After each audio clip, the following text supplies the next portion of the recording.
Hey, lama lights lama laptop ayangishaya yezwa. Njani? Alimaza amehlo wami light yengi-affectayo. Yakho.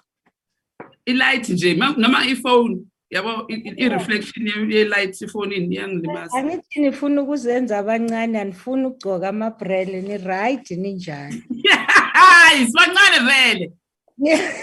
Bancane vele. Thina nisibiza ngabugogo ngoba vele asikwazi ukubona anything ngaphandle kwama-specs.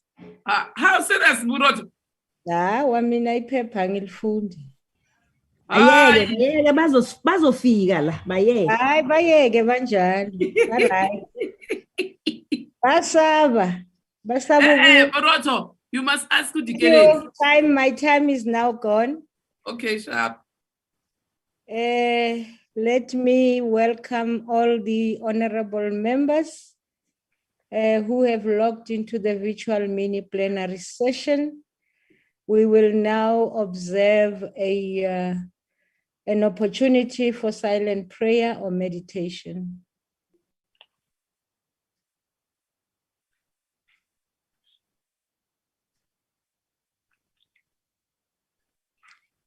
Thank you, honorable members.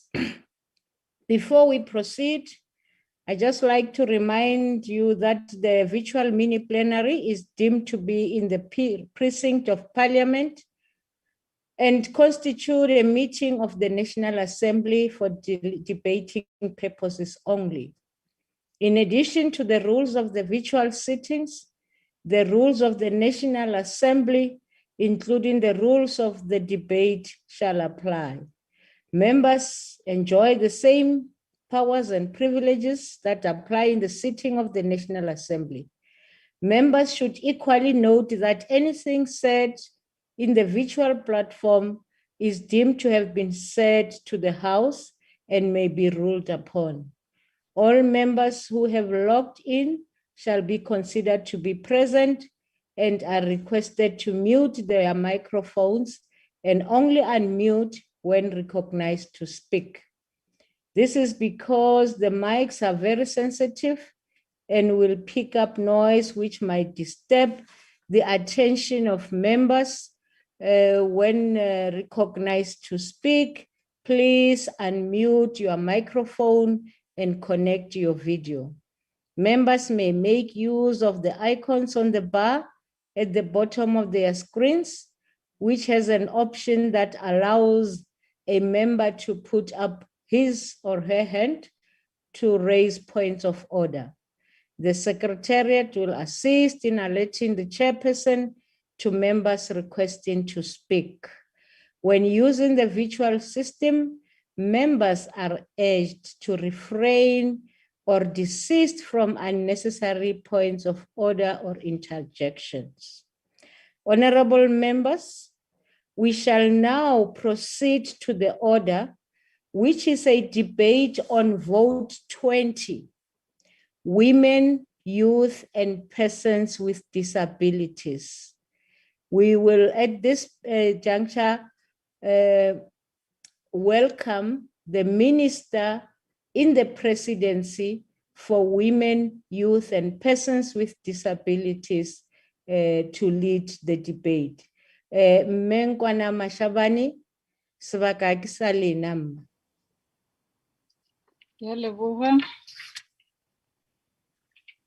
Honorable Chair of the House, Burotho, Deputy Minister of the Department, Professor Hlengiwe Mkhize, Chairperson of our Portfolio Committee, honorable members, it is an honor to present this year's budget vote speech of the Department of Women, Youth, and Persons with Disabilities in the year of Mayor Charlotte Mahomu Manya Mateke.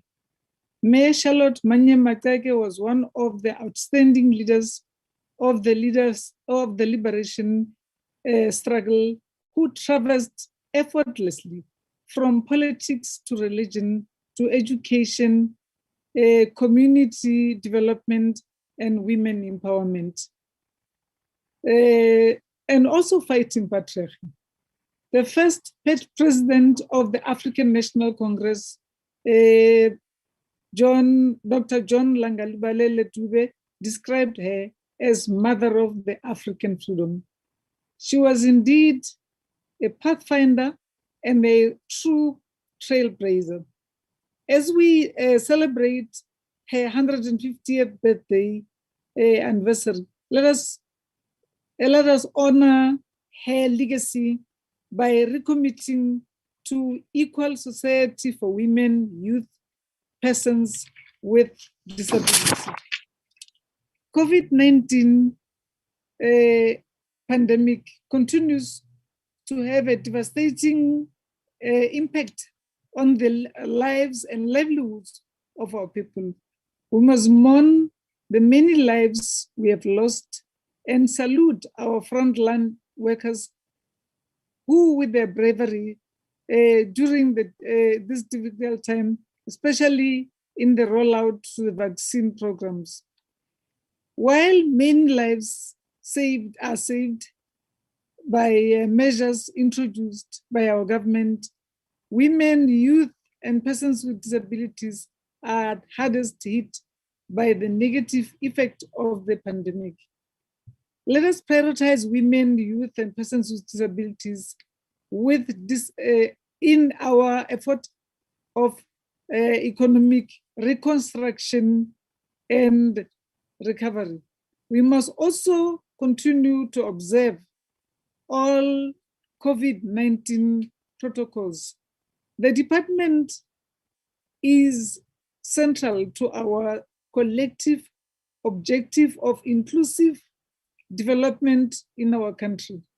We have an important role to lead and to coordinate efforts towards realization of this constitutional vision and equality of women, youth, and persons with disabilities.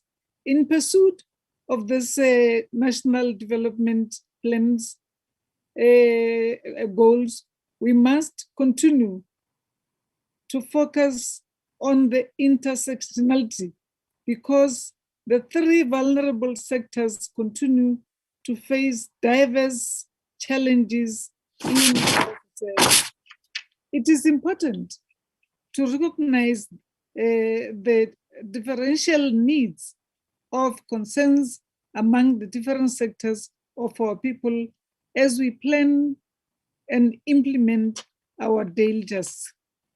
The challenges and needs of our young people, particularly Black, lesbian women in wheelchair, in rural areas, are very different from those in a different set of circumstances in other areas.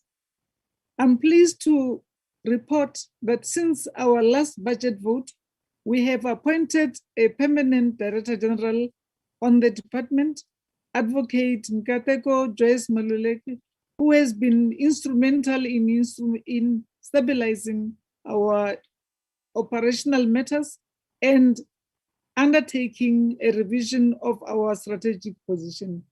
Our mandate of upholding the rights of women, youth, and persons with disability is crucial, and through playing a regulatory role in promoting socio-economic transformation. Honorable Chairperson, during the State of the Nation address on the 11th of February, His Excellency President Ramaphosa underscored that ending gender-based violence is imperative if we lay claim to being the society rooted in the non-sexual gender-based violence, femicide, GBVF, which has been declared the second pandemic, remains a dark stain on our country's image. We must continue to speak out and report to any instance of GBVF. The department is committed to eradicating this pandemic, which requires the collective efforts to all the sectors of our society. Since our launch of the NSP and GBF in April last year, the department is working tirelessly to coordinate and monitor the implementation of this plan. In this, remarkable progress has been made, and in its implementation, including the following one: monthly progress reports on the implementation of the NSP were submitted to the President. 2 national departments have integrated the NSP priorities in their department's annual plans and have reporting against the annual targets. Multi-sector holder departments, that's point 3, supported by UN Women, are fully functional and meet regularly to support the implementation of the NSP. The department works with provinces and districts, which is 4, to integrate the NSP into their provincial department plans, districts development plans, and establishment of the district rapid response teams. The Interministerial Committee of the on the GBF continues to oversee the implementation of the NSP and playing a key facilitation role. 6, we have developed draft bill to establish a National Council of Gender-Based Violence and Femicide that will coordinate the implementation of the NSP and to ensure that as a nation, we eradicate gender-based violence and femicide in this decade. We will be consulting on this bill soon. Honorable members, through Chair, during the 2020 budget speech vote, we informed the August House that the department has initiated the implementation of the Cabinet approved gender responsive planning, budgeting, monitoring, evaluation, and auditing framework. In this regard, the department has analyzed the 2020-2021 strategic plans and annual performance plans of selected departments and found that there is a positive response by the departments on this matter. However, we work, more work needs to be done to improve our implementation of this work and its important framework. We also working with National Treasury to ensure that youth with disability and youth with disability responsive budgeting are also taken into consideration. In the coming year, we will convene workshops with provinces to capacitate them and mainstream gender, youth, disability, responsive budgeting. Menstrual hygiene must be our priority for everyone and given every day of our lives. 300 million women and girls experience this natural cycle. We must continue to work together to ensure women's ownership of and full access of the production of sanitary dignity products and proper sanitation to women and girls. It cannot be that women do not benefit from production lines of sanitary dignity and products because the process rests solely in the hands of men at the moment. The department has reviewed previous women empowerment and Gender Equity Bill and have updated it. It will be consulted on widely during this financial year and with different stakeholders. Economic empowerment in an integral component of efforts to improve the lives of women, youth, and persons with disabilities. We call upon the private sector and other partners to do their part to realize this goal. The department has entered into numerous memoranda of understanding with other departments of government, such as agriculture, to ensure that women, youth, persons with disability benefit from land reform programs. We also need more women to play a leadership role to harness the economic opportunities that is emerging from the implementation of the African Free Trade Area. Youth empowerment is at the core of our work, and through National Youth Development Agency, we implement programs that brings a change in the lives of our youth. This includes ensuring that government, private sector, and social partners continue to coordinate and integrate, plan, and create millions of jobs for young people during the next decade. The South African Youth Development Bill is also under development. This is overarching legislation for the development of the country, which will further intensify the youth development agenda. Cabinet has approved National Youth Policy 2020-2030, which is an important blueprint to ensure that all sectors of our society implement inclusive youth interventions.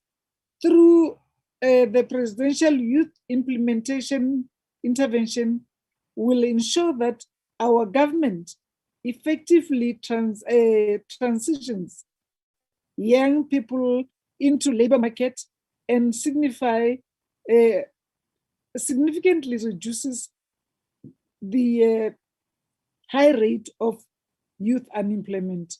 NYDA is a building national pathway management network for young work seekers to review and access available learning and work opportunities. The department remains committed to advancing and promoting the rights of persons with disabilities. In this regard, I have recently presented to Cabinet important documents for rolling out services for persons with disabilities. This include the National Strategic Framework Reasonable Accommodation. It's one of the important things that we should look at, and the National Strategic Framework on the Universal Design Access, amongst others. We will collaborate with the Department of Education to host Inclusive Education Summit for persons with disabilities in line with the government commitment to improve access to education for persons with disabilities. Under leadership of His Excellency President Ramaphosa, South Africa continues to play a leadership role on the continent and globally. During the South Africa's chairship of the African Union, we championed the adoption of the African Union Decade 2030 and African women's financial inclusion and economic empowerment. We also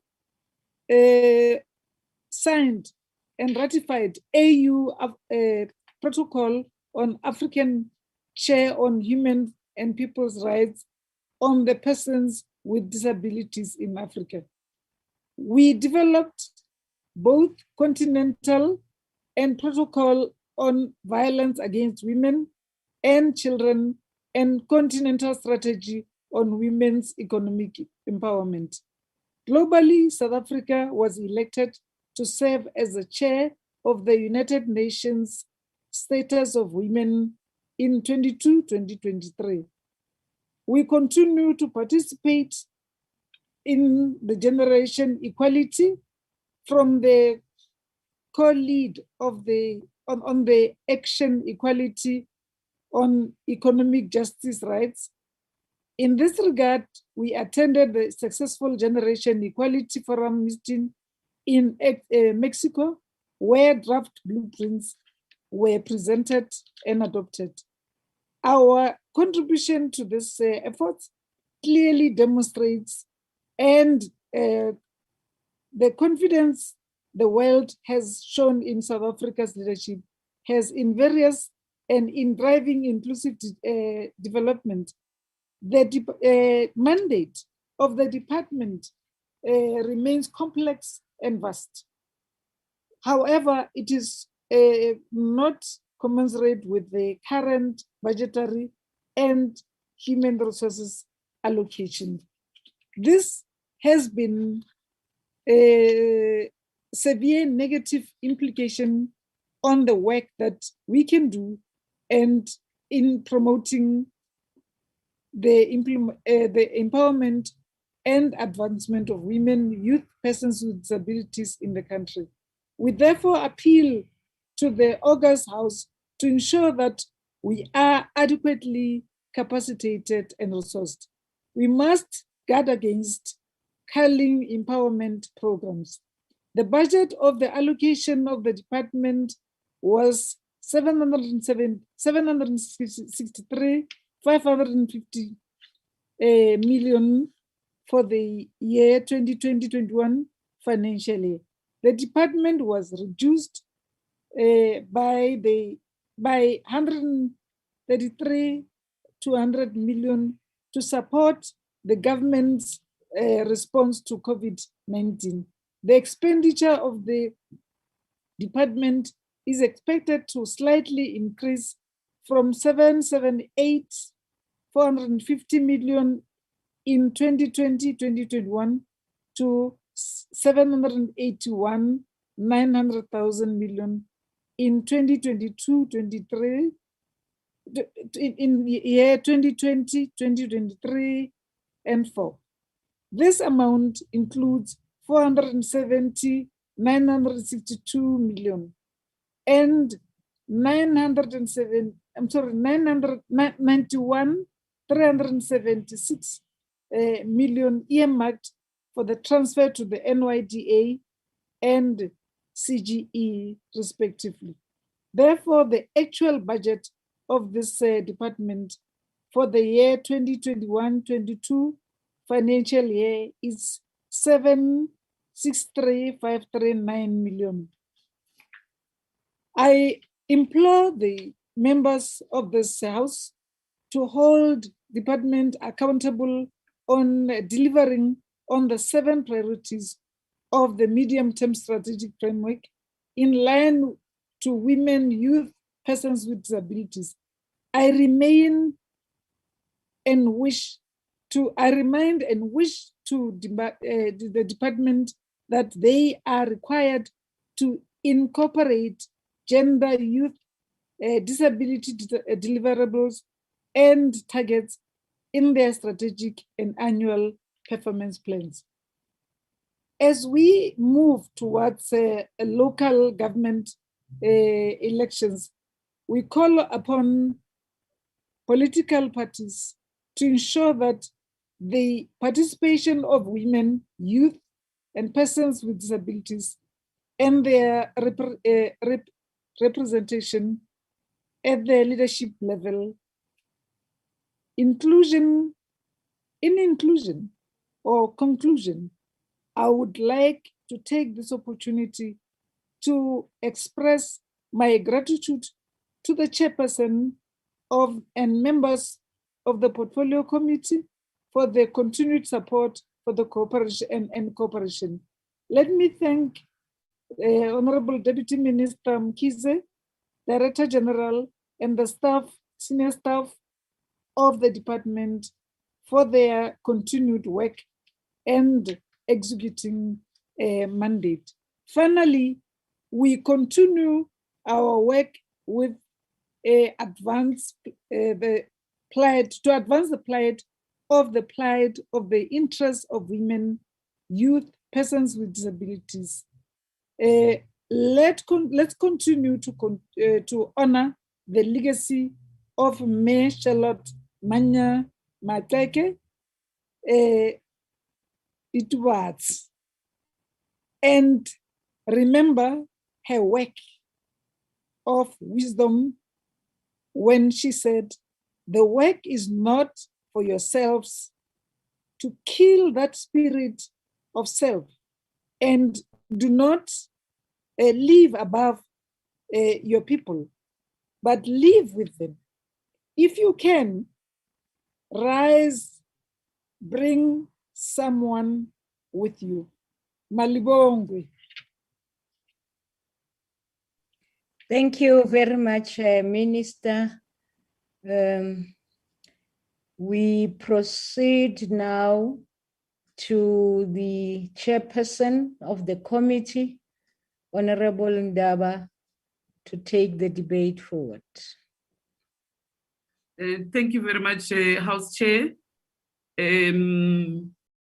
Honorable Minister, Honorable and Deputy Minister, DG, honorable members, DG and senior officials of the department, and Bahlali baseMzansi Afrika's molweni.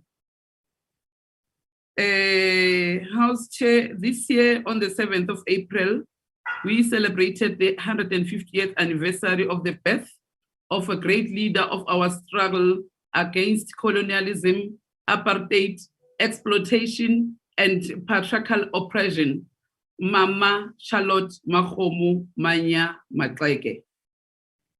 It is significant that the governing party, which is the undisputable leader of the forces of liberation and freedom, has recognized a great woman who rose against adversity to be celebrated a century and a half after her birth. As a country and a people, our history and memory have been dominated by mostly white men whose images and statues tower over us. Even in front of the gates of our parliament stands the statue of General Louis Botha, a hero of the Boers in the Anglo-Boer War. Our children who visit this institution should not be blamed for thinking that Black women did not exist in the history that shaped this as the South Africa of today.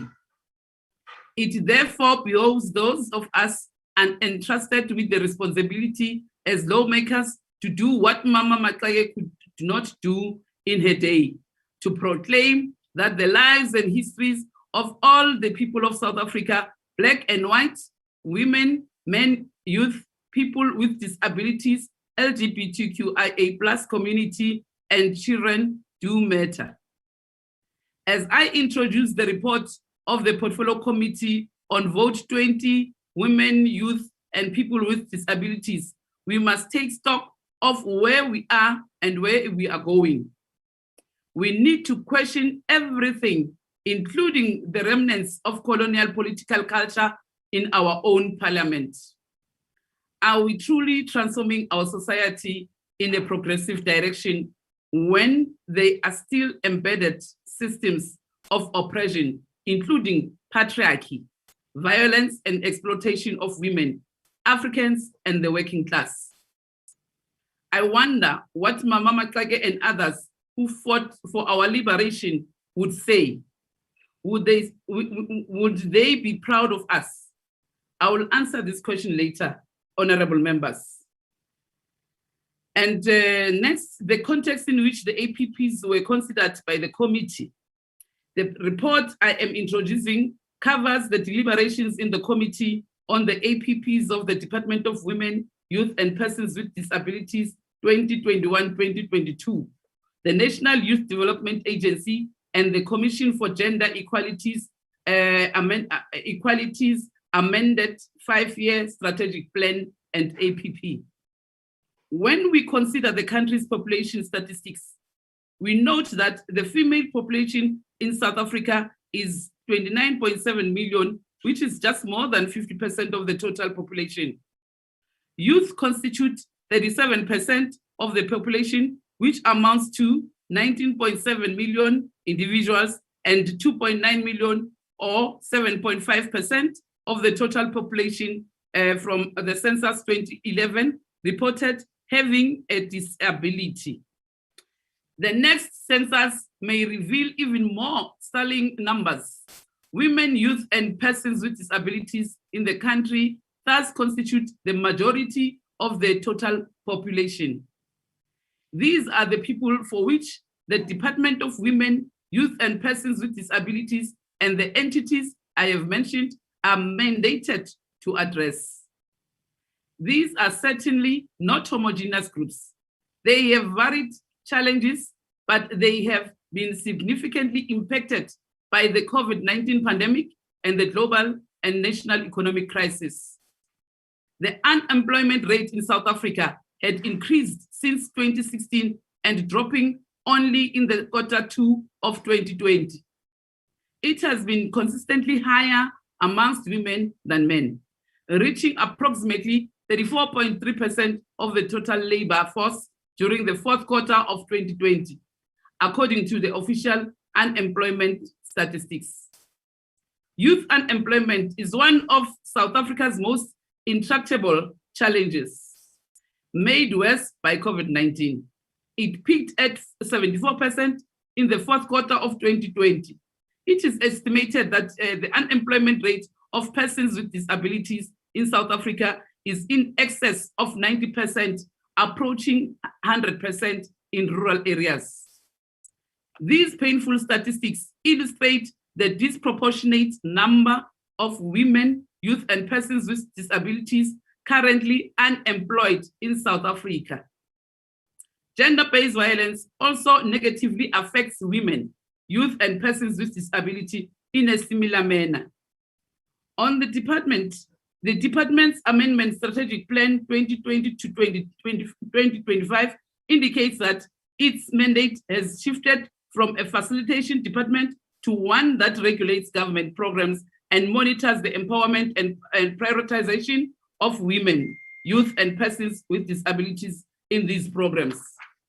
In order to give effect to its mandate, the estimates of National Expenditure 2021, it indicates that the department will focus on addressing gender-based violence and supporting empowerment, promoting gender-responsive planning, budgeting, and monitoring and evaluation across government, promoting the rights of persons with disability and supporting the empowerment of young people over the medium term. In this regard, the department under Vote 20 received an annual appropriation of 765 million, as what Minister has said. However, it must be noted that the department facilitates transfers payments to two entities, namely the NYDA and the CGE.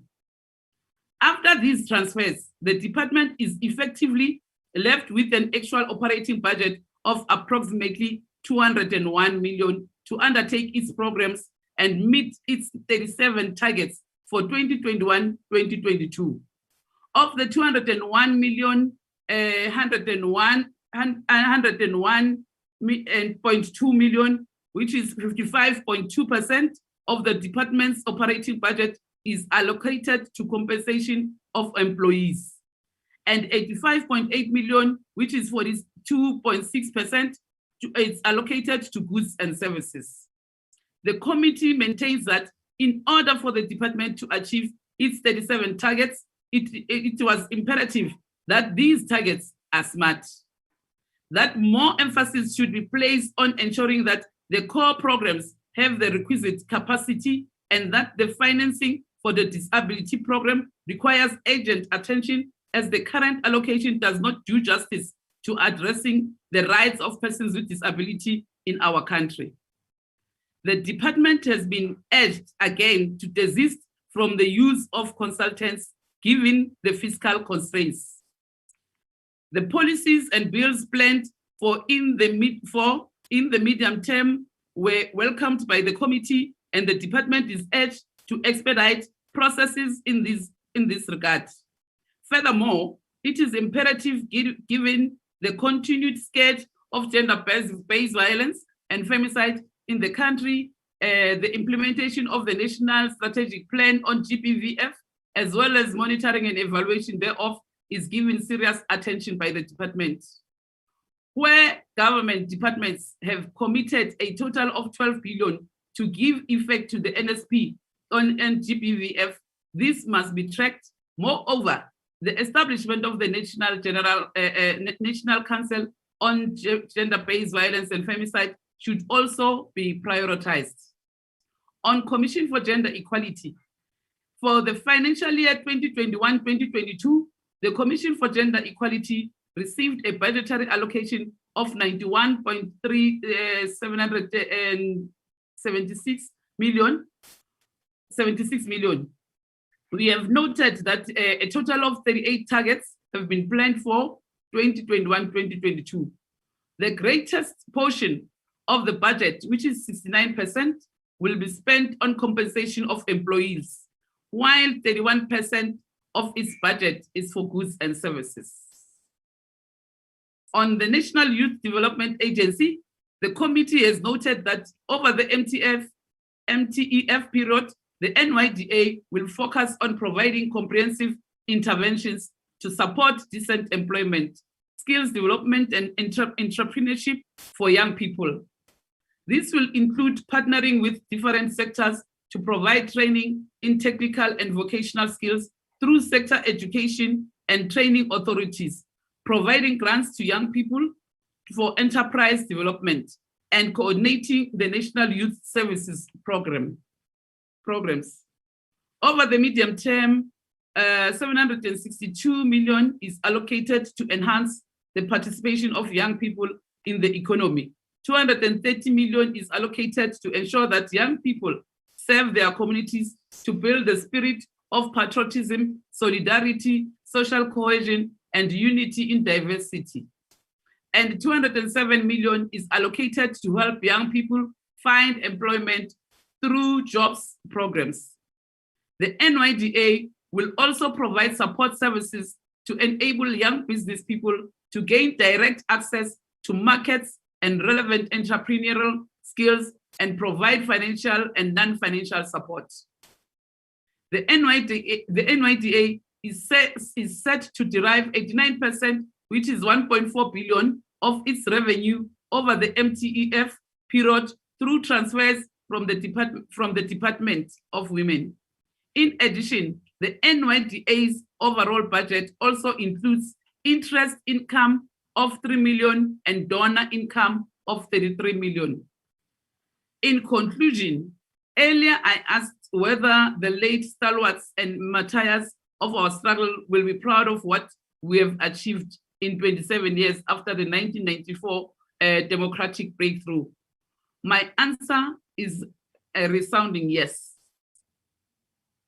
The institutional framework we have built, including the mainstreaming of gender, youth, and persons with disability in the development of our country, is a major achievement towards transforming South Africa from apartheid to a national democratic state.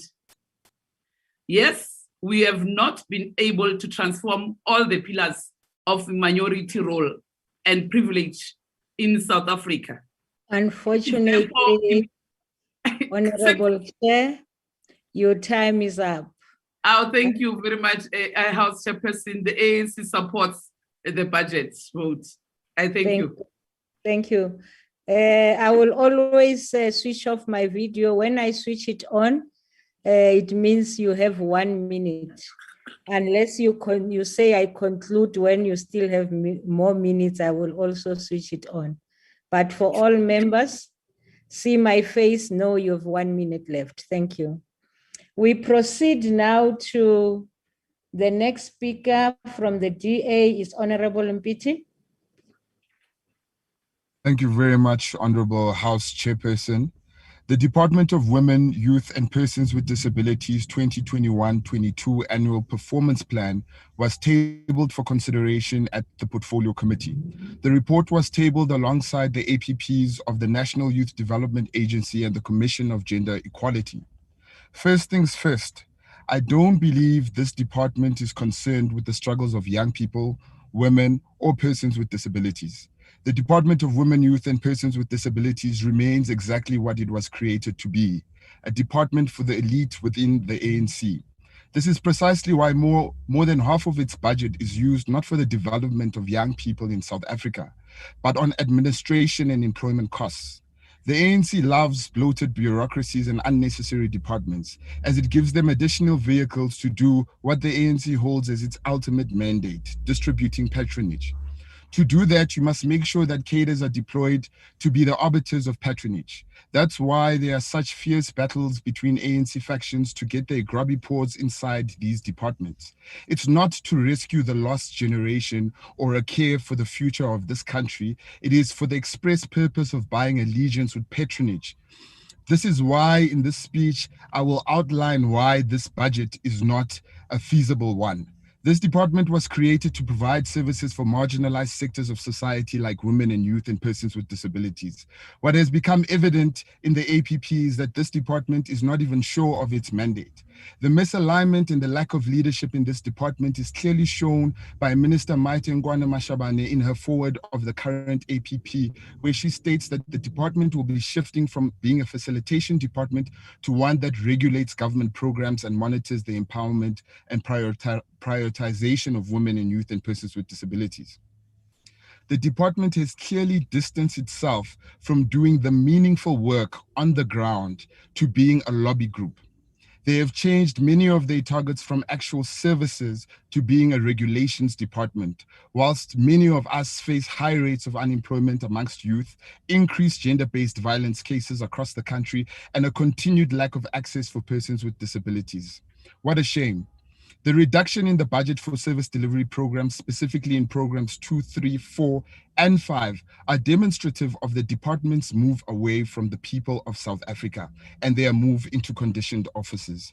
The total allocation of 12.3 million in program 5, which is stipulated to deal with youth development, only constitutes 6% of the department's operational budget.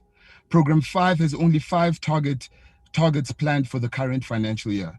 Much of these targets relate to the production of reports which do little to fight against youth unemployment in this country.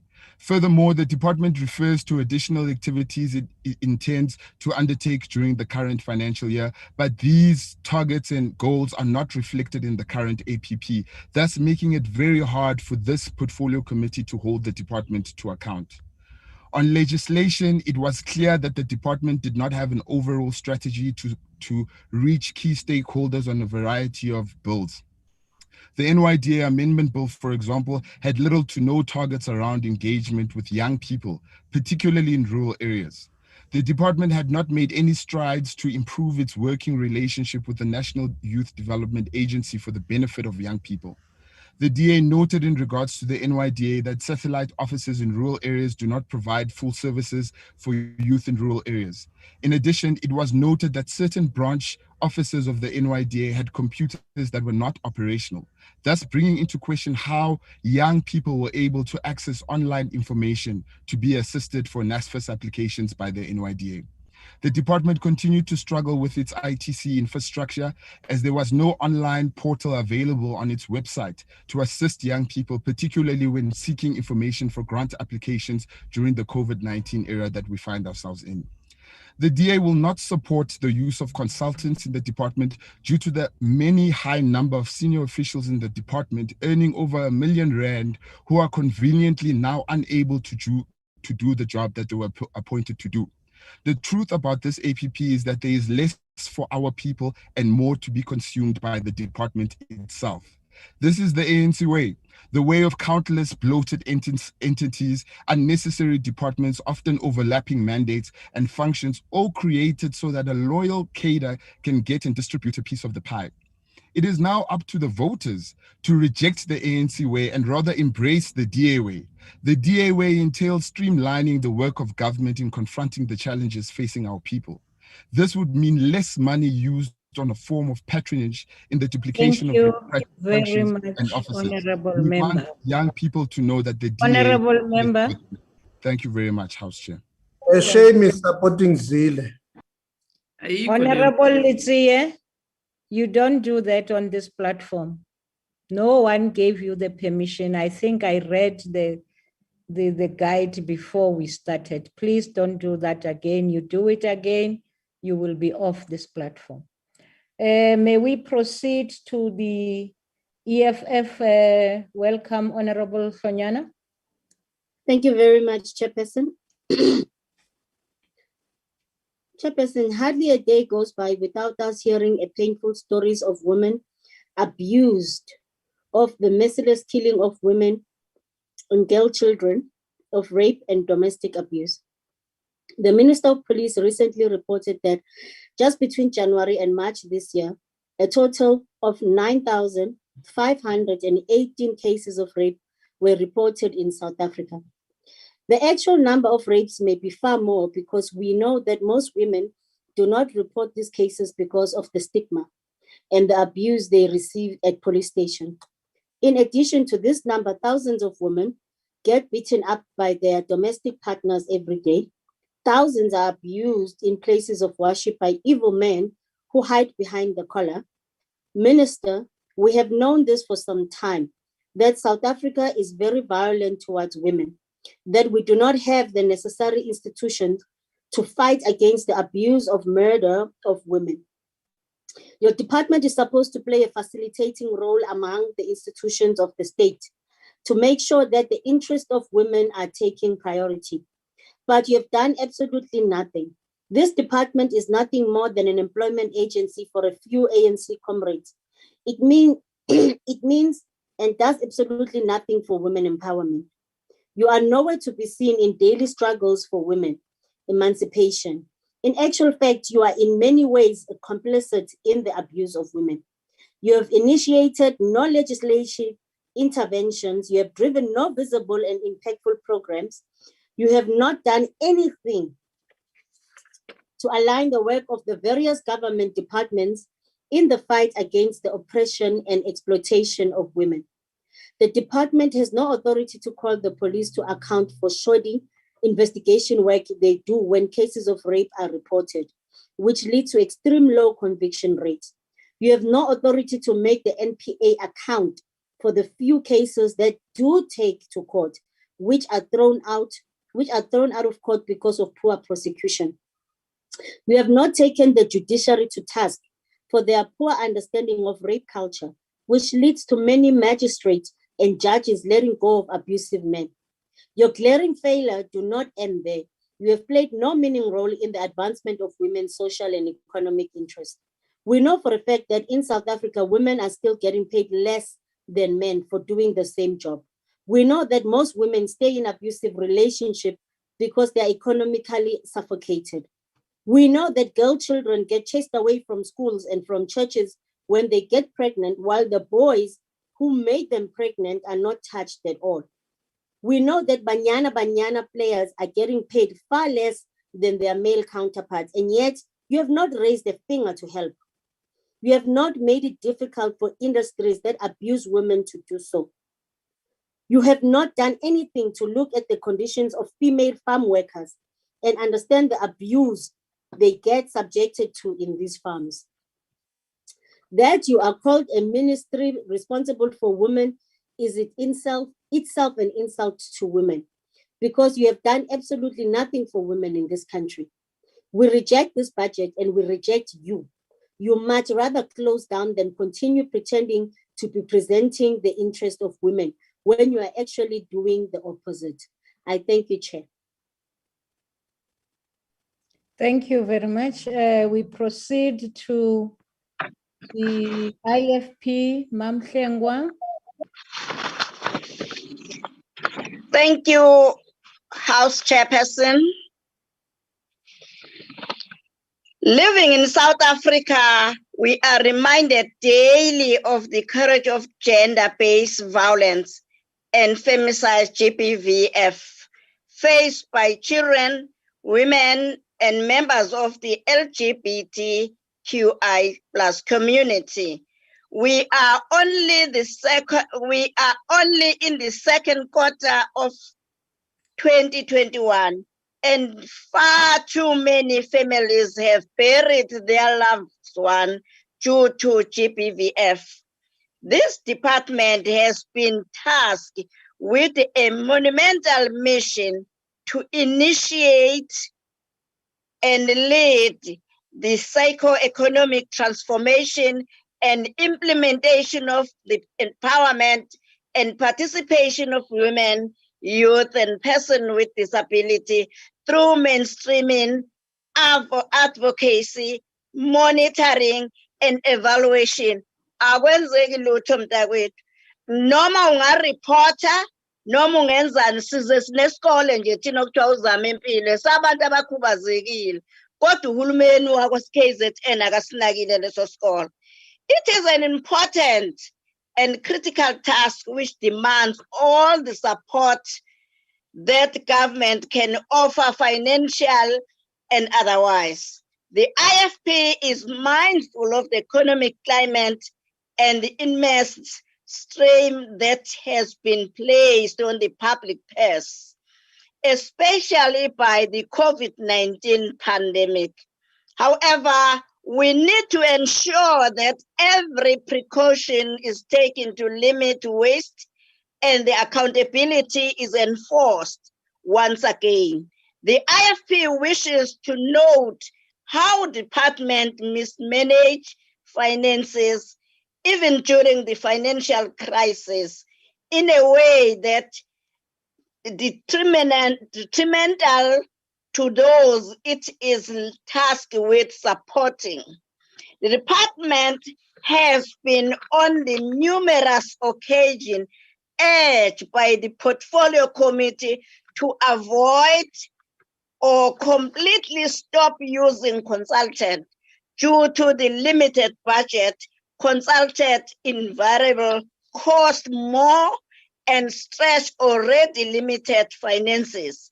Yet recommendation on how to remedy this problem seems to have fallen on the deaf ears. The IFP wishes to reiterate the importance of the fiscal prudence, especially when such an important mandate is at risk. The IFP is concerned that website of the department has not been working for months. How can we expect members of the public and possible those desperate for information and help to be assisted when the website is down?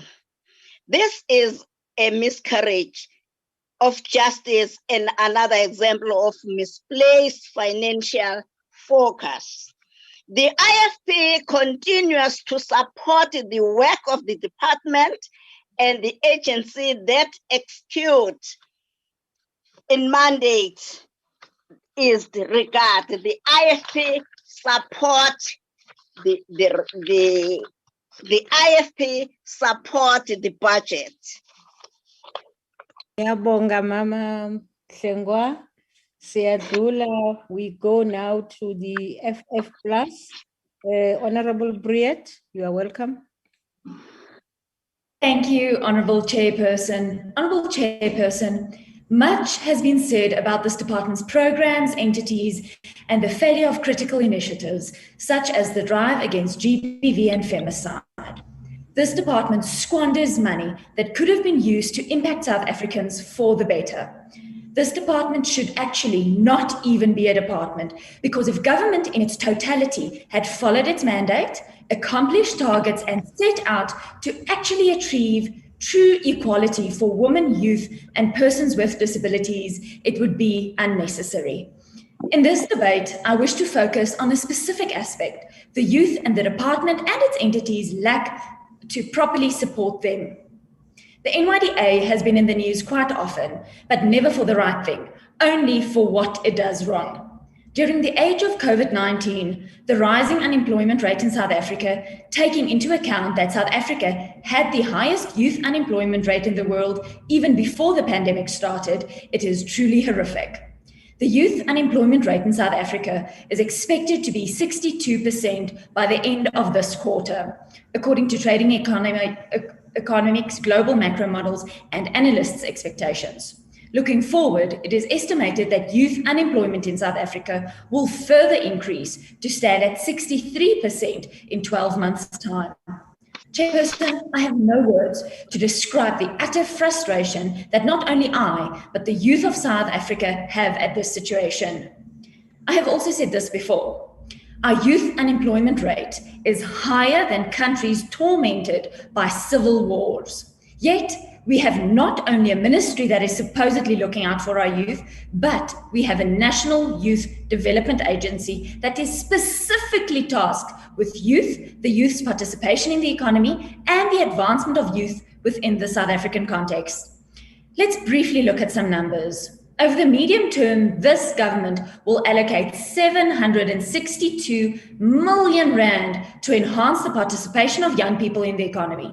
230 million rand is allocated to ensure that young people serve their communities, to build the spirit of patriotism, solidarity, social cohesion, and unity in diversity. And 207 million rand is allocated to help young people find employment through job programs.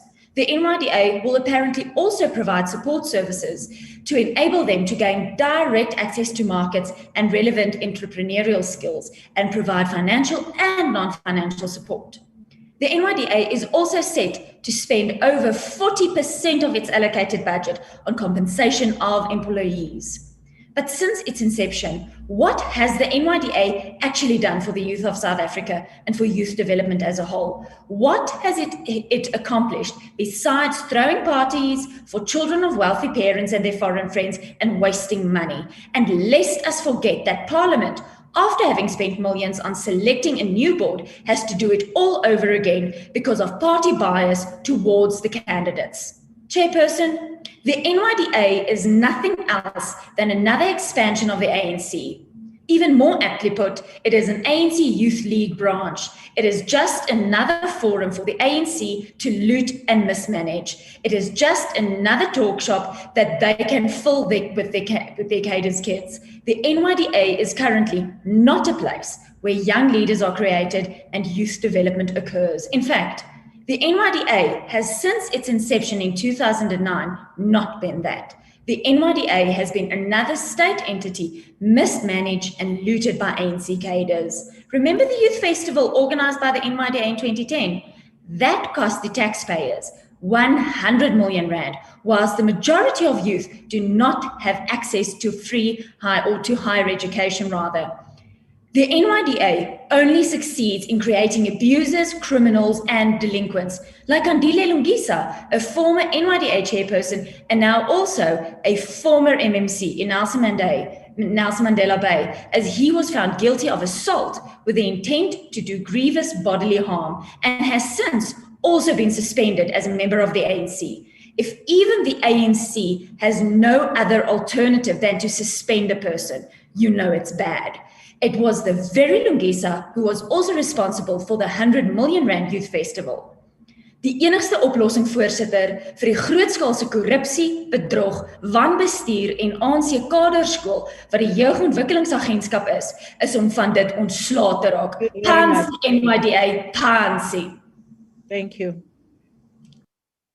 On the dot. Thank you very much. As I will be handing over to my colleague, Ms. Lesoma, I will now invite the Deputy Minister in the Presidency for Women, Youth and Persons with Disabilities. Honorable Deputy Minister, Ma'am Kiza. Thank you, Honorable Chairperson.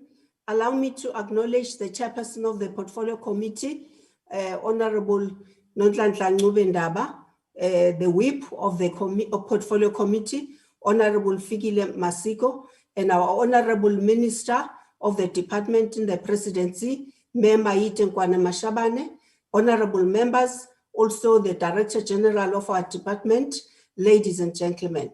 Let me echo the voices of other honorable members by reiterating that we're presenting our budget vote under extremely difficult global conditions as the world is battling the COVID-19 pandemic. As public representatives, we have to continue to make a clarion call for our people to observe the non-pharmaceutical protocols, social distancing, hand washing, sanitizing,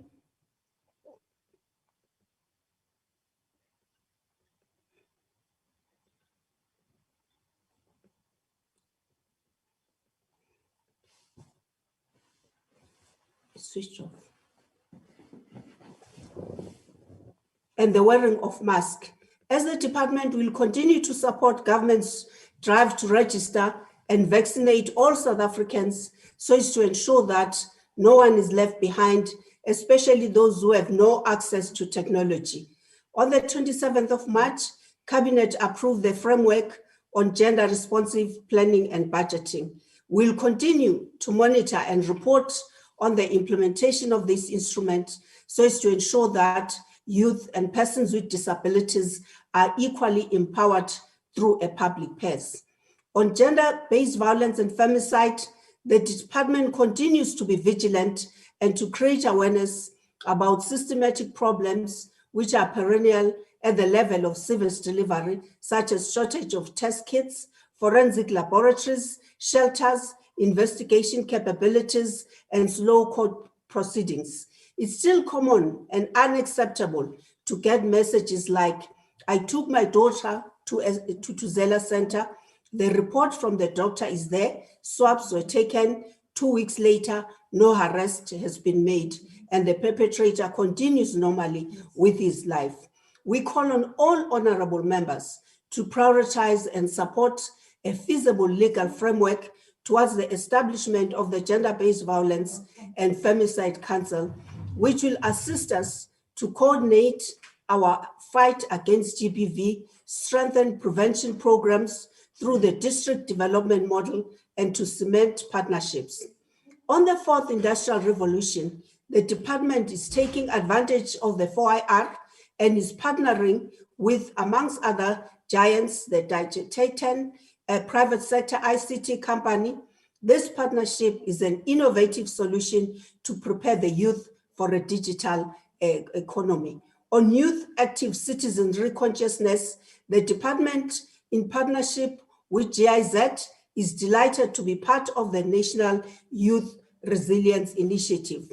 This initiative is aimed at enhancing youth as agents of change and leadership by enabling young ambassadors to amplify a truly South African youth agenda in the context of education for sustainable development.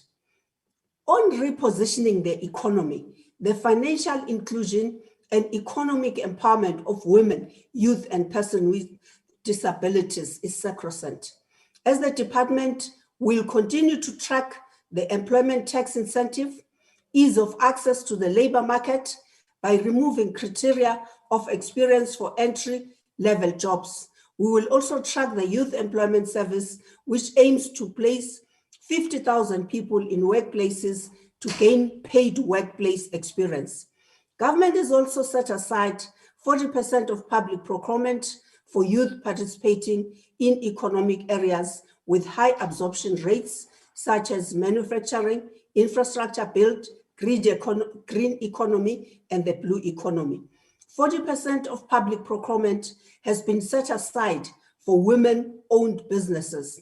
We are currently engaging the National Treasury to ensure that all spheres of government and entities, including the private sector, comply.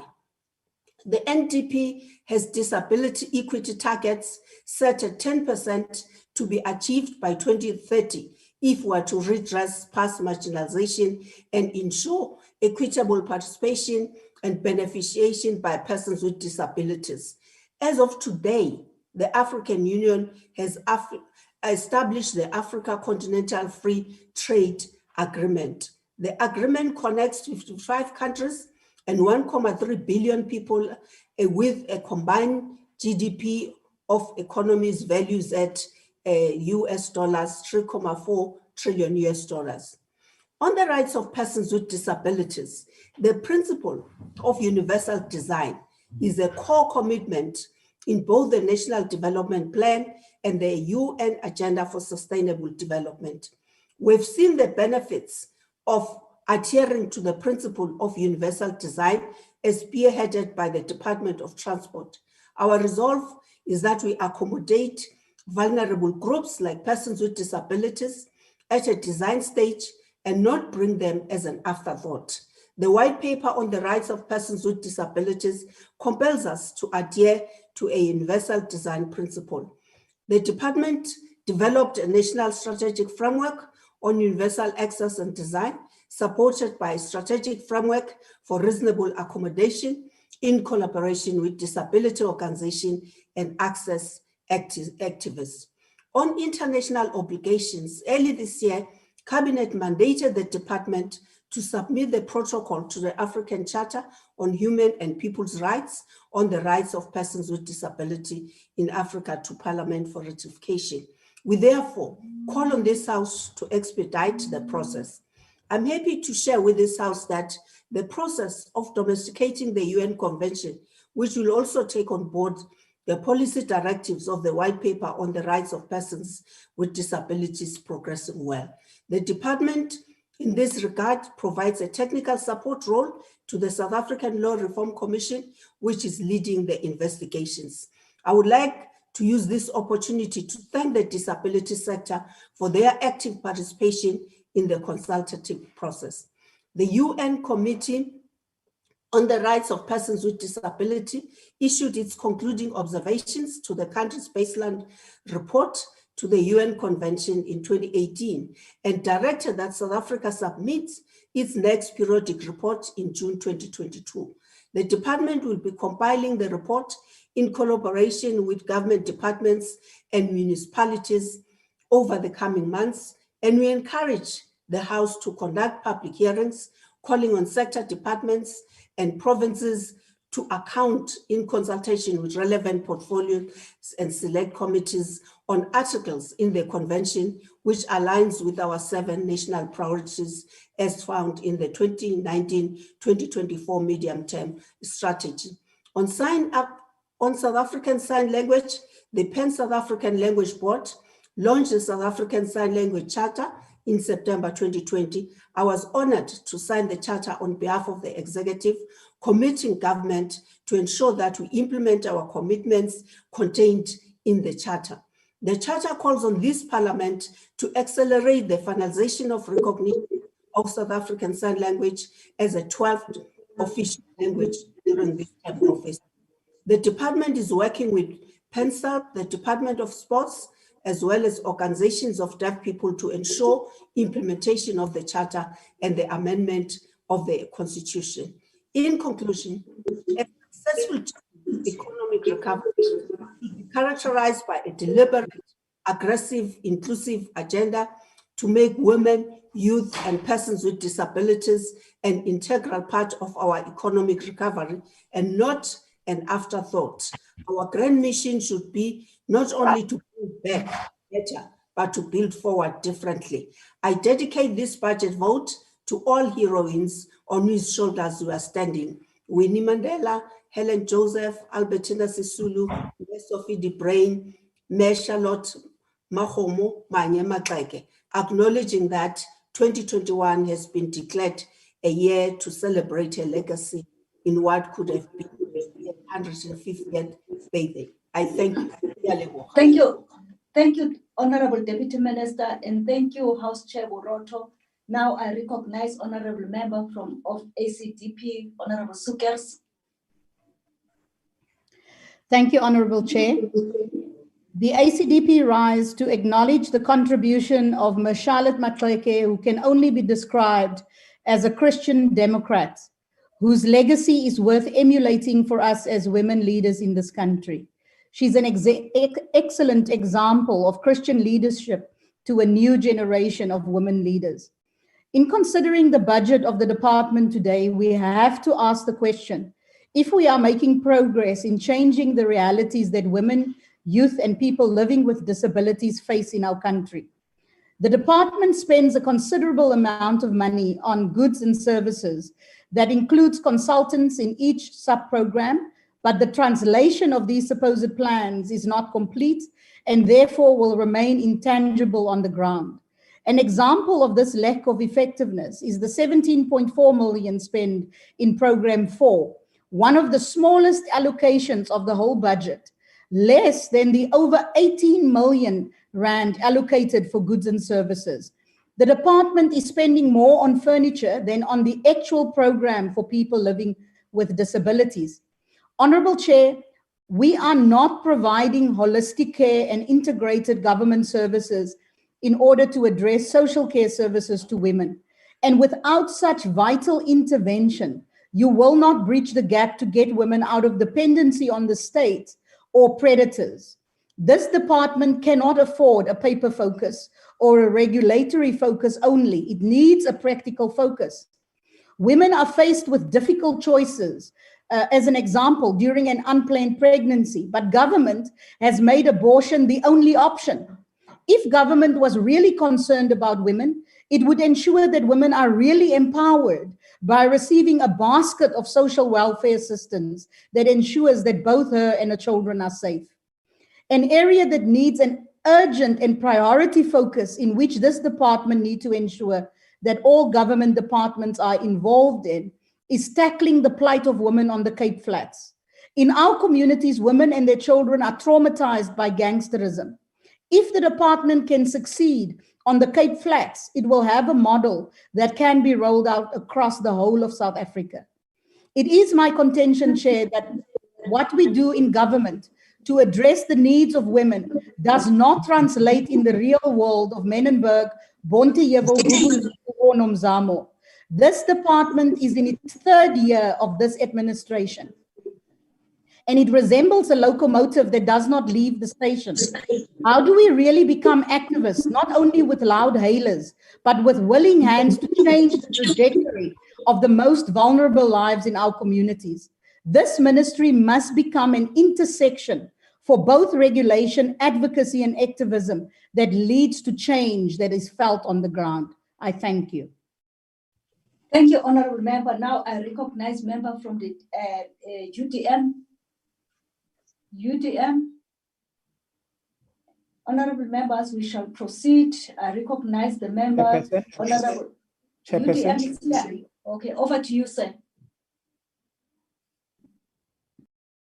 Is that the UTM? Chairperson, it's Honorable Sitlolo from the Democratic Alliance. No, I was still calling the UTM. I thought you are No, UTM. I understand. I stand on a point of order, Chair.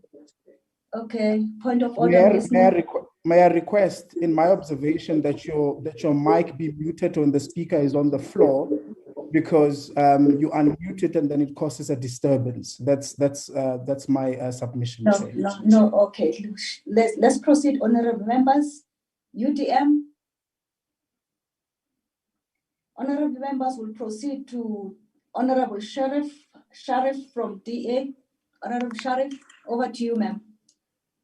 Thank you very much, House Chairperson. When you hear or think of the Department of Women, Youth, and Persons with Disabilities, ask yourself some of these questions. Number one, does this department directly assist in and alleviate struggles women, youth, and persons with disabilities face on a daily basis? Does this department ensure that it contributes to the eradication of gender-based violence and femicide? Are there any service delivery systems to ensure that there are real and tangible opportunities for women, youth, and persons with disabilities to enter the economy?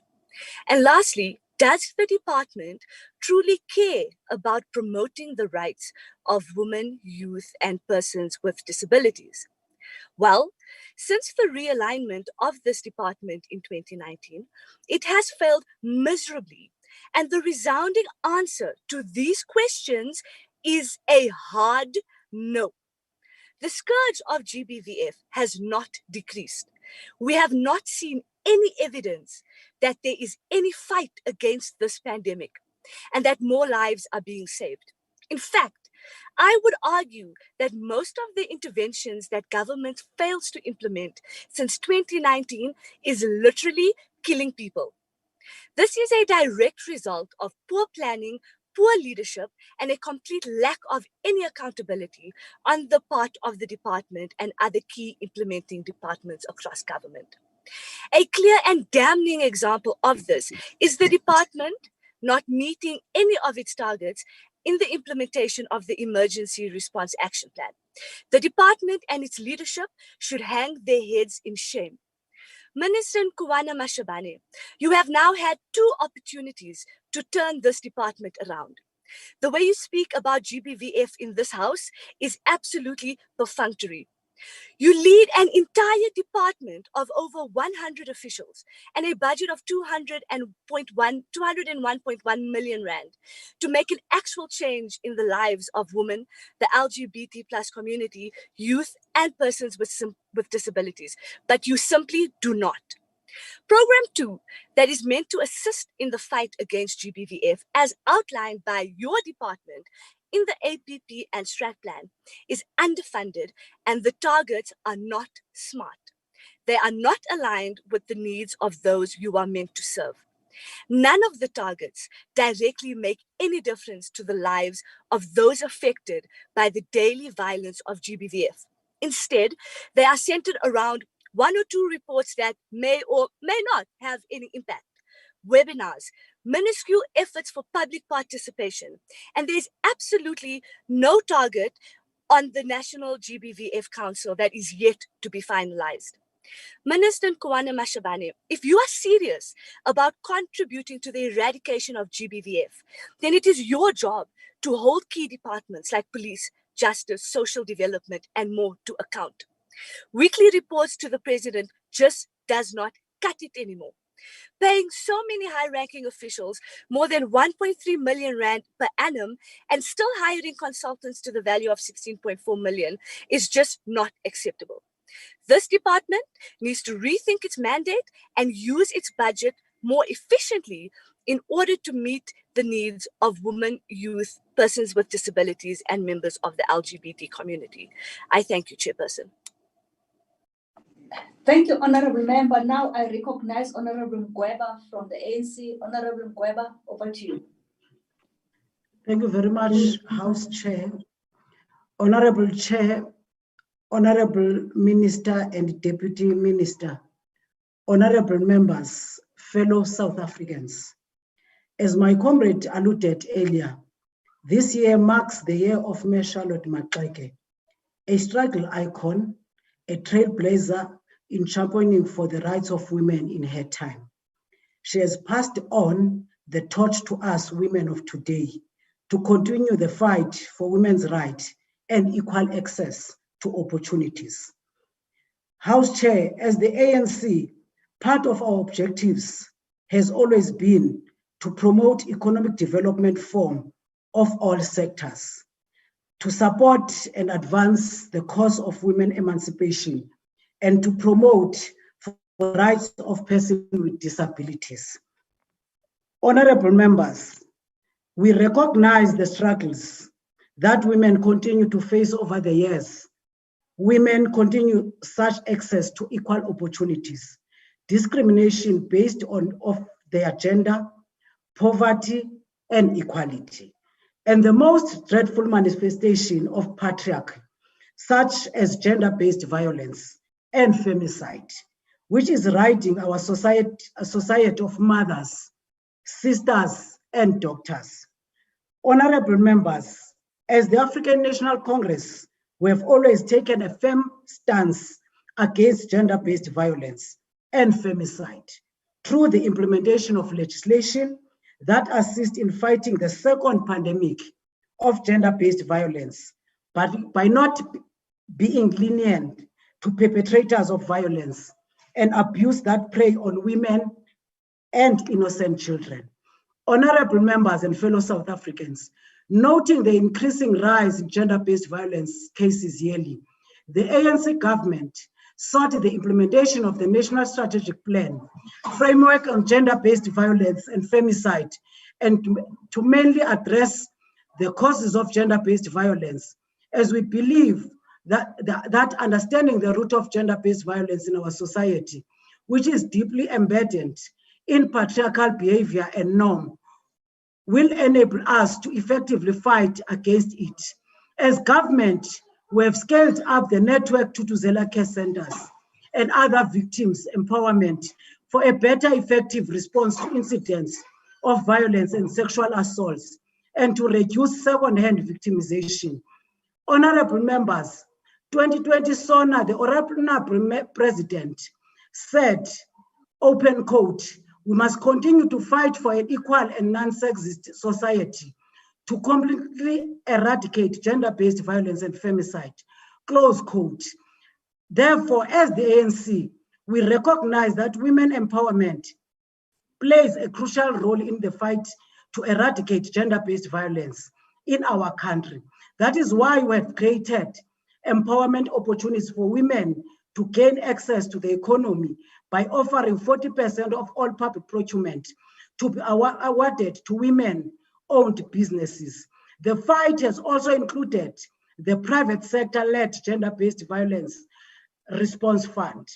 On budget allocation, honorable members, the owners of monitoring the process of implementing the National Strategic Plan on Women, Gender-Based Violence and Femicide rest upon the Department of Women, Youth and Persons with Disabilities, the Departmental Program of Social Transformation and Economic Empowerment, specifically the sub-program Governance, Transformation, Justice and Security, is earmarked to address gender-based violence and femicide through targets identified.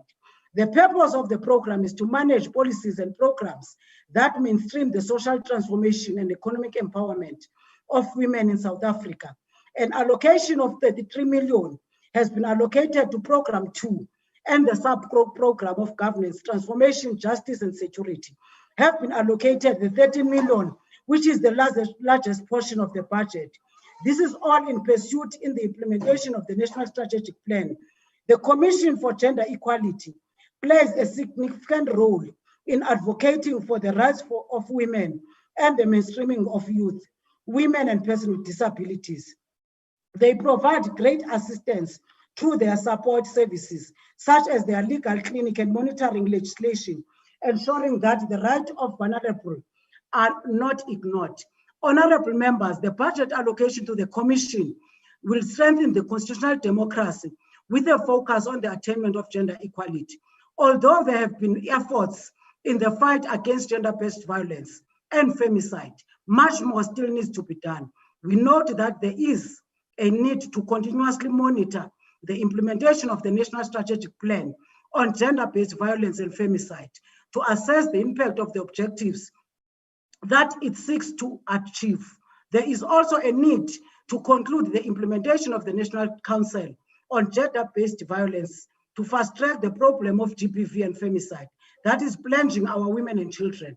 In conclusion, honorable members and fellow South Africans, as the African National Congress, we are also committed in fighting for the rights of persons with disabilities and ensure that their voices will not be silenced. We are committed to mainstreaming gender equality and the needs of persons with disability into planning, budgeting, monitoring, and accounting in government programs. Persons with disability will no longer be marginalized. We cannot attain equality without persons with gaining equal access to opportunities. Honorable members, we wish to encourage the culture of tolerance in our nation, understanding that we are a nation of diversity. Let us all be tolerant to one another as it is unacceptable that a person is discriminated against and killed based on their sexual orientation. Members of the LGBTQI+ community also deserve their right, free from discrimination and prejudice based on their sexual orientation. Honorable members and fellow South Africans, we cannot claim to be a non-sexist society when some are not free to pursue a life free from discrimination, abuse, and inequality. Honorable members, human trafficking is another social problem that we face as a country, where young women and children are sold off to become sex slaves and to be exploited for cheap labor. We need more channels to report such acts, and in partnership with the police and civic organization, to stop this barbaric act, stripping people of their right to freedom and life. Honorable Chair, the ANC support budget vote 20 of women, youth, and persons with disabilities. I thank you. Thank you, Honorable Mkweba. You have saved 3 minutes for the ANC. Honorable, now I recognize honorable members. Member from the AIC.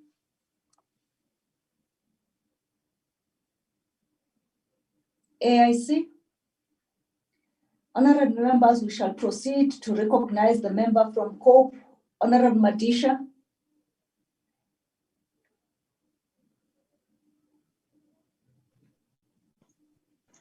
The vote put before us today is extremely important.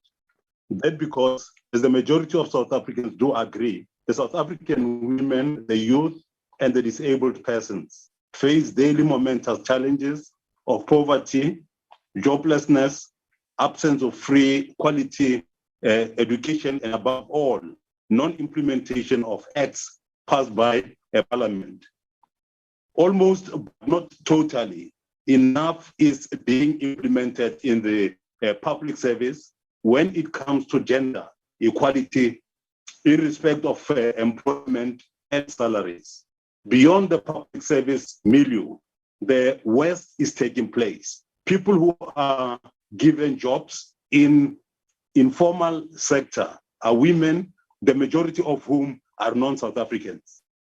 They are employed in restaurants and garages, as domestic workers and gardeners, as people who execute extremely important jobs in clothing and manufacturing, but exploited as they are not given a living wage, not allowed to join unions.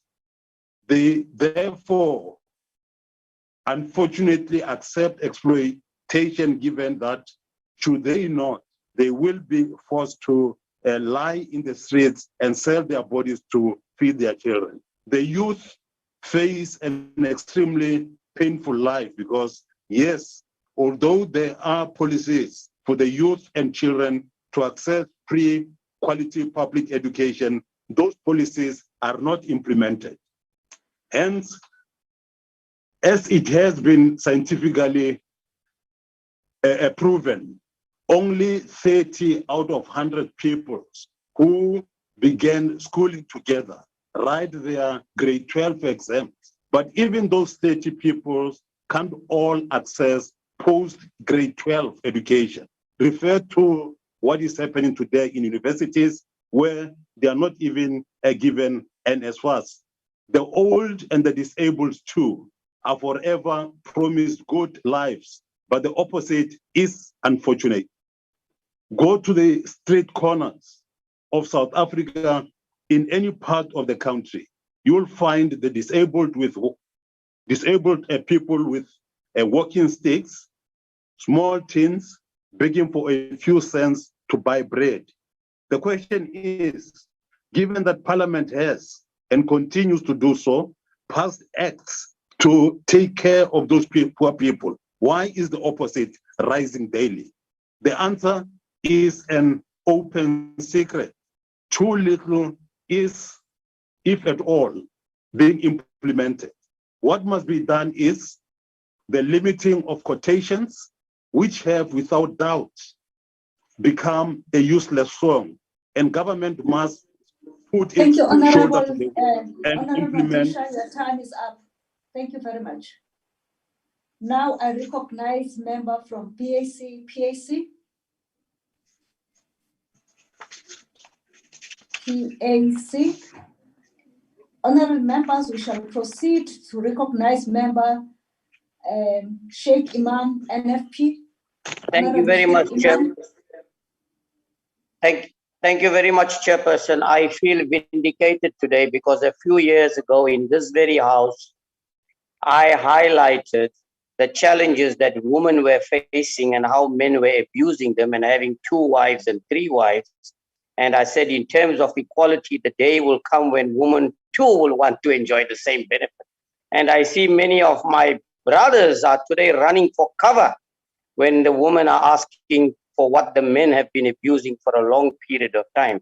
But at the same time, allow me to condemn with the contempt it deserves some of the statements that are being made against women, particularly when one says that, you know, if you got 3 husbands and they all want you on the same night.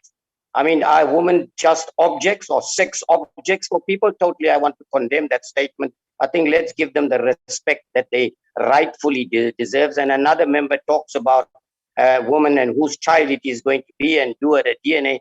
I think we must condemn the statements that are being made by leaders. But let me also say that, you know, the high unemployment rate among the youth in the country, and even though this is not entirely or has little to do with this particular department, is a ticking time bomb. These youth are very vulnerable. And as a result of that, you would find that they get involved in criminal activities. On the issue of persons with disability, I think I want to say what I said before. How many political parties in this National Assembly who have numbers that they have actually got members of parliament that have got physical disabilities? I think we need to, you know, action must be louder than words, and that we don't seem to find. The other issue is that I want to highlight on Chairperson is the challenges women continue to face, particularly in terms of gender-based violence in the courts themselves and in terms of maintenance, particularly those men that are self-employed. But I want to reiterate that it's not only the money that is going to make and create a better quality of life and protect these women and children, that men need not to be absent fathers. Just children need love and attention. So we need to go to the root causes of what is creating this dysfunctional family. Why are we having such a high levels of gender-based violence? What went wrong in this family life? When did it go wrong? How did it go? Who must take responsibility for it? In fact, I want to reiterate, this department should call for no state department to employ any man who refuses or neglects to pay his maintenance. That should be your starting point before we even go into the private sector. That's the least I think we can actually do to protect them. The other problem I think I want to call for is, I think there must be more legal assistance to those who are suffering gender-based violence and calling for maintenance, because the courts are not giving them adequate support. I know my time is up. Thank you very much. The National Freedom Party supports this budget vote tabled here today. Thank you very much. Thank you, Honorable Member. Now I recognize member from Al Jamal, Honorable Hendricks. Over to you, sir. Thank you very much, Honorable House Chair. Honorable House Chair Al Jamal supports this budget and congratulate the Minister on the announcement that we now have our first woman ever as a member of the military command. This opens the doors for women to form part of the standby force for the United States of Africa. The country is now in safer hands with a woman as a member of the military command. This department has, however, done little for Muslim women and children and women of other faiths in recognition for their religious marriages.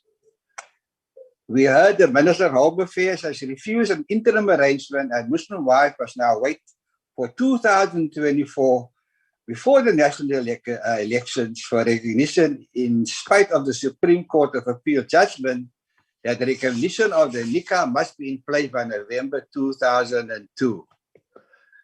I would like to know if the department is doing proper sight to protect the dignity of Muslim women.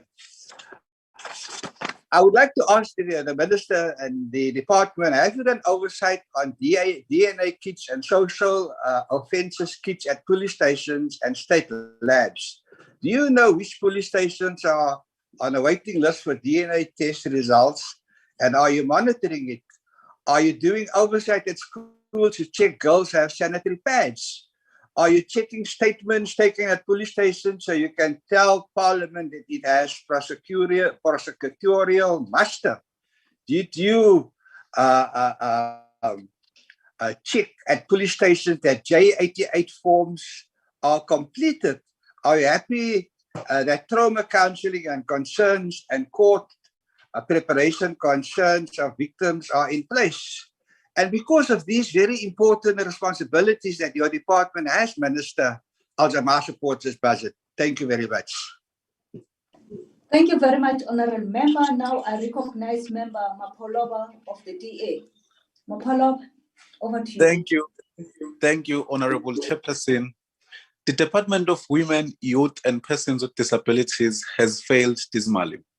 This department should be playing a key role in protecting the most vulnerable groups in our society and improving their lives.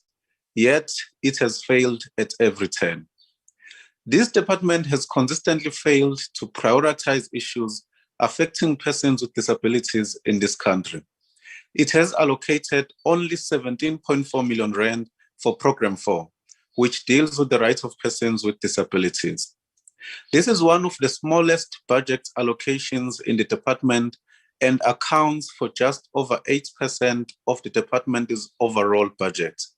In fact, the department currently spends more money on office accommodation than it does on the entire program that is dedicated to persons with disabilities.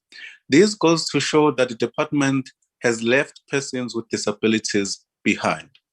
Today in South Africa, we still see the exclusion and neglect of persons with disabilities.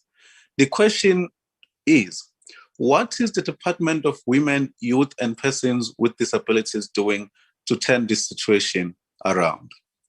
The department has also failed to show how its new regulatory role is going to be incorporated in Program 4. It is not clear how the department will regulate the implementation of programs relating to the rights of persons with disabilities. The Portfolio Committee has consistently asked the department to fast-track the development of the Disability Rights Bill. What is concerning is that in this financial year, there's no target on the department's annual performance plan that tracks the development of such a bill. Honorable Chairperson, the department has also failed to come up with effective monitoring and evaluation framework to monitor the work that is being done by the Department of Social Development in terms of the services rendered to protect and empower persons with disabilities. The DA in the Portfolio Committee of Women, Youth and Persons with Disabilities recently conducted oversight visits across the country, visiting NGOs in the disability sector. What we have discovered is that the NGOs in this sector are on their knees financially and are no longer able to properly serve the needs of persons with disabilities. One of these NGOs is Jean Weber House, which is a boarding facility for persons with disabilities run by the Free State Association for Persons with Disabilities. The facility currently provides a shelter and essential services for 33 residents and only receives 100,000 rand from the Department of Social Development. This money is not enough to cover the basic necessities like electricity, water, medical supplies, and salaries for workers. The facility currently has a shortfall of 65,000 rand and will soon close down if it does not receive adequate funding from government. Without proper funding for NGOs like this one, vulnerable South Africans with disabilities are at risk of homelessness and losing access to dignified care and education. Now is the time for Minister Maite Nkoana Mashaban and her department to ensure that there is proper monitoring and regulation of the services that are being offered to persons with disabilities by government. Now is the time for the minister and her department to rise to the occasion and start listening to the needs of persons with disabilities and women and youth. Thank you so much, Chairperson. Thank you, Honorable Member. Now I recognize Honorable Masiko of the ANC. Honorable Masiko, over to you, ma'am. Thank you very much, Honorable Chairperson. The African National Congress rises to support and applaud Vote 20 budget of women, youth, and persons with disabilities, which caters for the holistic development, protection, and protection of the rights of women, youth, and persons with disabilities. We applaud the ANC-led government in bestowing a befitting honor to the women of South Africa by dedicating the year 2021 as the year of Umama uCharlotte Maxeke. In doing so, we pay tribute to the heroines who sacrificed their lives for our own freedom. We celebrate the enormous contribution of the different generations of women who played a role in the realization of the freedom South Africa now enjoys. The great daughter of the soil, Umama uCharlotte Maxeke, spearheaded the cause not only for women, but for youth in general, and left us a strong legacy to carry forward the struggle towards the realization of a better living environment for all vulnerable groups. Honorable Chairperson, as we debate this year's budget, we remain resolute that the fighting spirit of Umama uCharlotte Maxeke remains alive. The question of the emancipation of the vulnerable must never cease, as it is through her work that she cared for all. She served her country and the people with dedication, commitment, sacrifice, loyalty, respect, selflessness, and patriotism. We must therefore uphold these values as we continue with the daily struggle towards creating a better future for the people of South Africa. Honorable members, the 2021 budget is presented under the SONA priorities with the main focus on defeating COVID-19 pandemic and its impact on the most vulnerable groups, accelerating economic recovery, implementing economic reforms to create sustainable jobs, and driving inclusive growth, and lastly, fighting corruption and strengthening the state. This budget therefore responded to the changing dynamics of our society, including responding to the main challenges facing our women, youth, and persons with disabilities, including working together towards alleviating the burdens of the poor. To slyly or unequivocally denounce or reject this budget and the development it seeks to usher under this government is to be like the emperor who paraded naked because he was ashamed to express what was.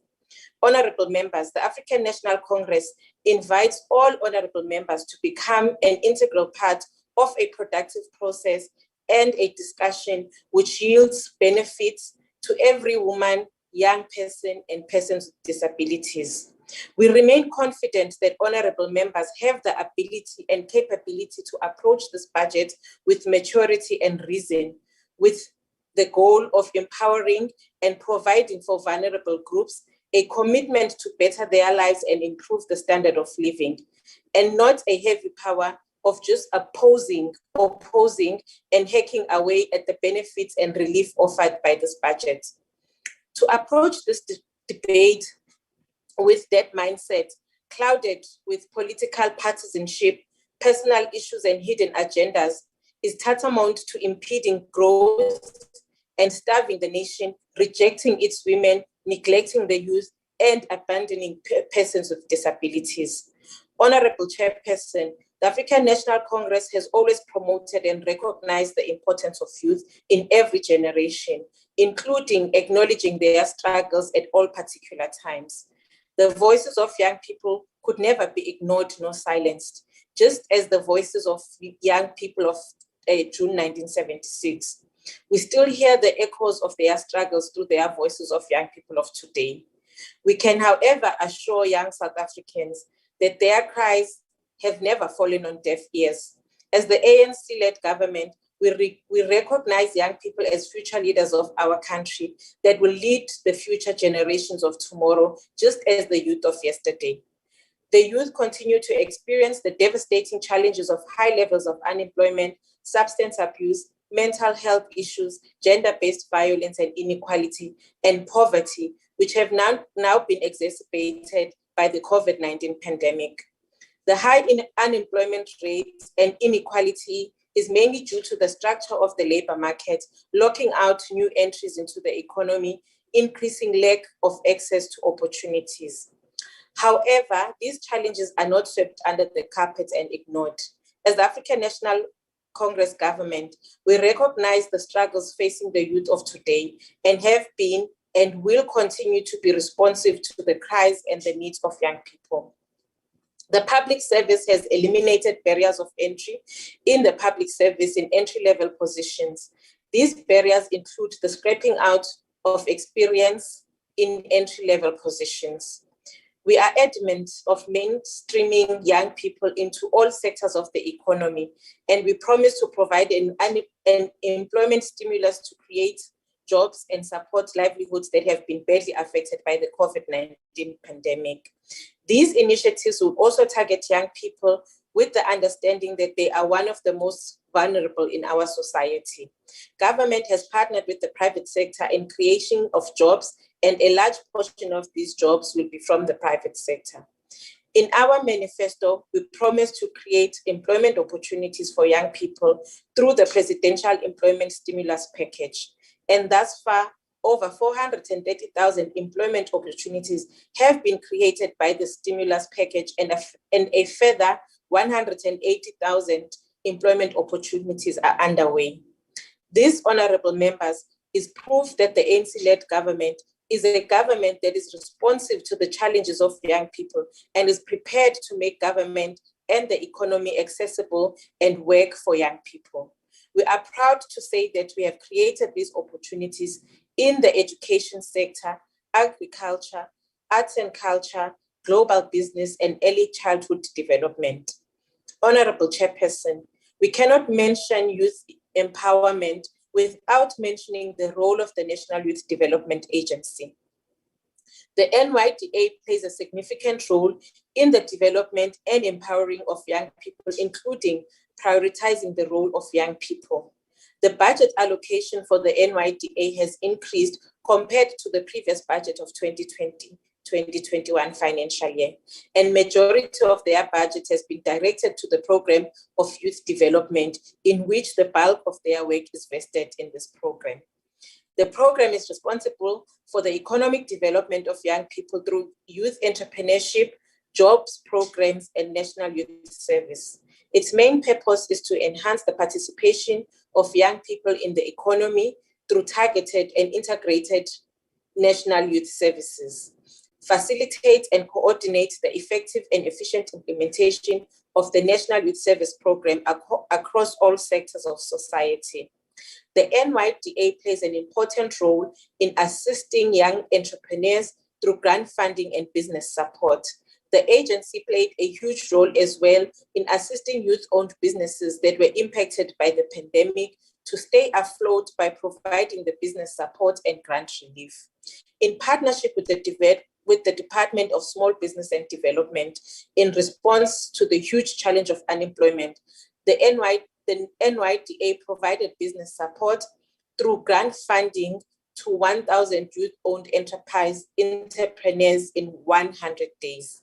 Some of the achievements of the NYDA include the support of 20,000 youth with non-financial business development interventions, 5,000 jobs created and sustained through supporting entrepreneurs and enterprises participating on the National Pathway Management Network to facilitate youth job placement opportunities. 50,000 young people were capacitated with skills to enter the job market. 40 organizations and departments lobbied to implement the NYS program, as well as produce an annual report, and 10,000 young people participated in NYS expanded volunteer projects. Honorable Chairperson and honorable members, we are a government that intends to listen to the voices of our youth, including paying greater attention to mental health issues that are affecting young people. We also need to encourage a culture of expression, utilize channels that already exist to support people going through depression and mental health related issues. This is to avoid young people venturing into the comfort of substance abuse and committing suicide. We need more young people to be involved in the fight against gender-based violence and and be vocal against bullyism in schools. It is unacceptable that we have young people taking their lives at such an early age because they are afraid to go to schools because of bullyism. The African National Congress will always be in support of the most vulnerable and is a believer that women, young people, and persons with disabilities are game changers in the economy and can also participate in alleviating unemployment through innovation. That is why, as the African National Congress, we move in support of the Vote 20 budget of women, youth, and persons with disabilities. I thank you, Chairperson. Thank you, Honorable Member Masiko. And now I recognize the Honorable Minister in the Presidency for Women, Youth, and Persons with Disabilities, Maite Mashabane. Over to you, ma'am, the Minister. Thank you very much, Honorable Chair. Thank you, Honorable members, for the time we spent together from all our respective parties. I really cannot thank you more, Honorable Member Masuku.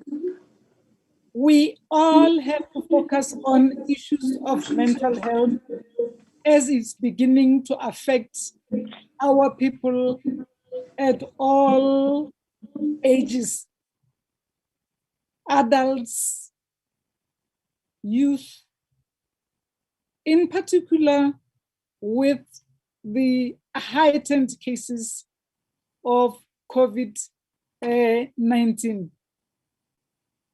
This is a time when South Africans should be looking for solutions together.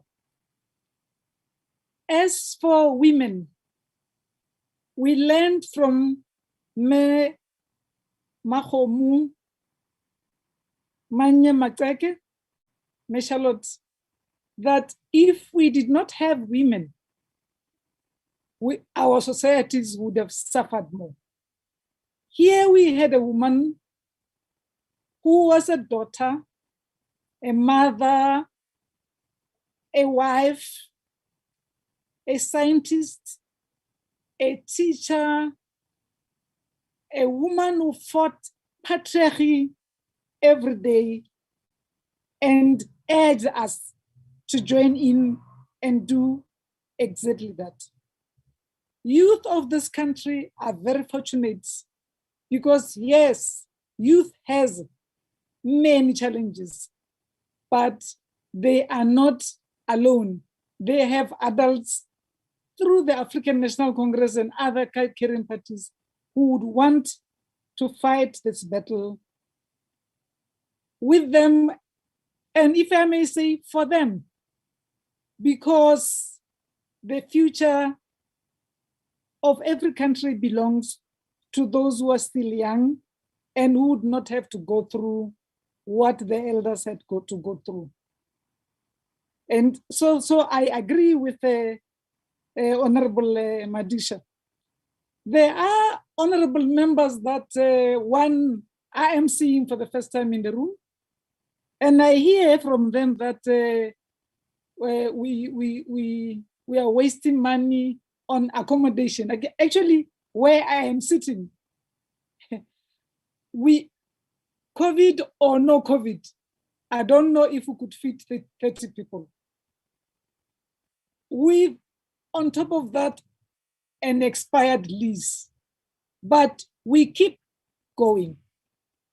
As for disabled children, men and women, they need no scorn, they need not look the other way, they need not us to think of race, but they are looking forward to our support.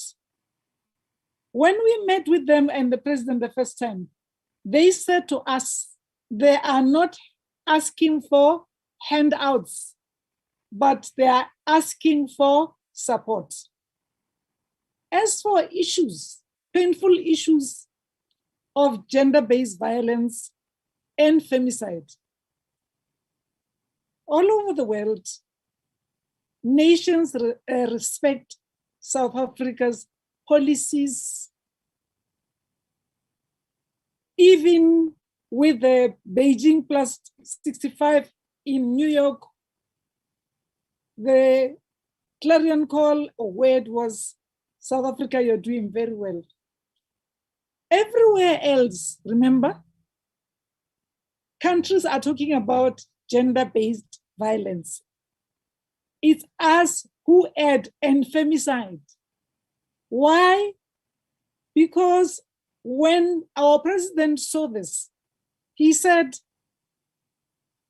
because of the height of femicide, even women who go to this STC say that South Africa is maybe one of the only country where women are slaughtered in numbers more than in any other war situation.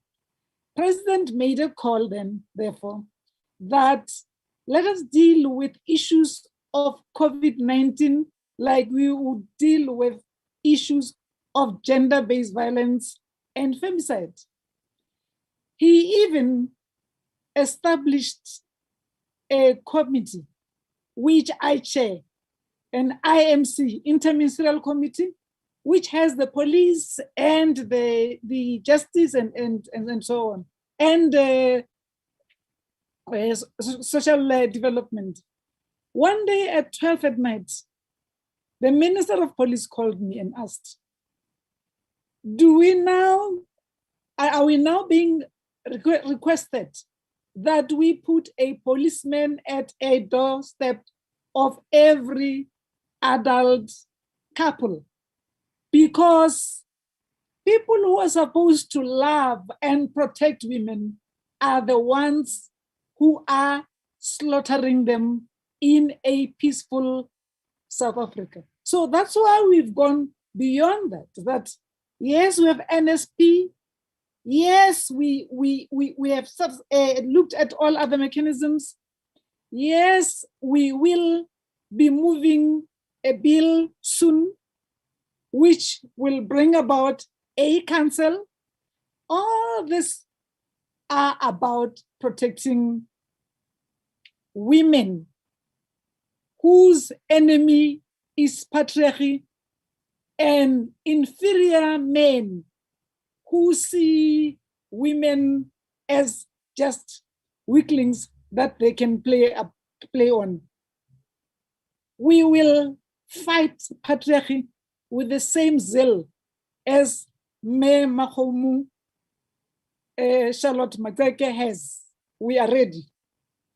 But beyond that, we are calling the South Africans who do not suffer from mental health, men and women.